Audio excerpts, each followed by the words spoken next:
सत्य का पवित्र शास्त्र फरवरी दिनांक 7। यहोवा की आंखें धर्मियों पर लगी रहती हैं और उसके कान भी उसकी दुहाई की ओर लगे रहते हैं। भजन संहिता 34 का 15 पद। मनुष्य कई बार इस सोच में रहता है कि कोई उसे देख नहीं रहा, परंतु यह तो हमारी अपनी मूर्खता है, क्योंकि परमेश्वर सर्वदा सभी को देखता रहता है। पवित्र शास्त्र बाइबल बताती है कि यहोवा की आंखें सारी पृथ्वी पर फिरती रहती है। दूसरा इतिहास 16 अध्याय का 9 पद।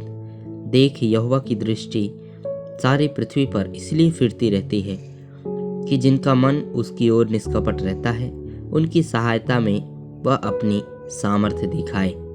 तूने यह काम मूर्खता से किया है, इसलिए अब से तू लड़ाइयों में फंसा रहेगा, मानो जैसे कि स्वर्ग से परमेश्वर ने सीसीटीवी कैमरा लगा रखा है और सारे संसार को और उस संसार में के सब मनुष्यों को एक साथ एक समय में वह देख सकता है।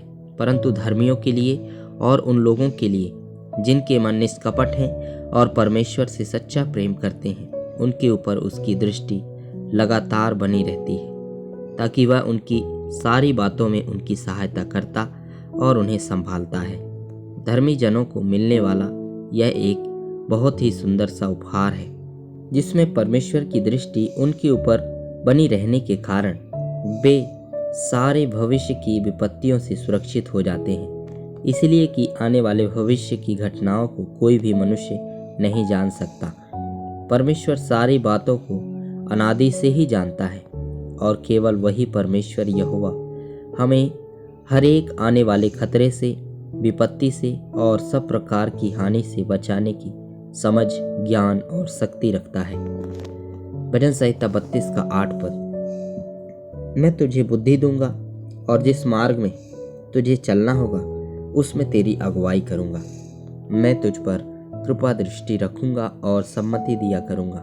परमेश्वर की दृष्टि से मनुष्य की अगुवाई को जानना सबसे सुंदर सौभाग्य है, जो प्रभु यीशु मसीह के द्वारा हमें भी प्राप्त हुआ है, क्योंकि प्रभु यीशु मसीह ने कहा है कि मैं तुम्हारे आगे आगे चलूंगा और जिस मार्ग में तुम्हें चलना है उसके विषय में तुम्हें समझ दिया करूंगा, तुम्हें शिक्षा दूंगा और तुम्हारा चरवाहा बनकर तुम्हारी अगुवाई करूंगा। कितनी सुंदर बात है कि परमेश्वर मनुष्य की अगुवाई करे और तभी हम उसके स्वर्गीय राज्य और महिमा भी एक दिन बड़े आदर के साथ प्रवेश करेंगे।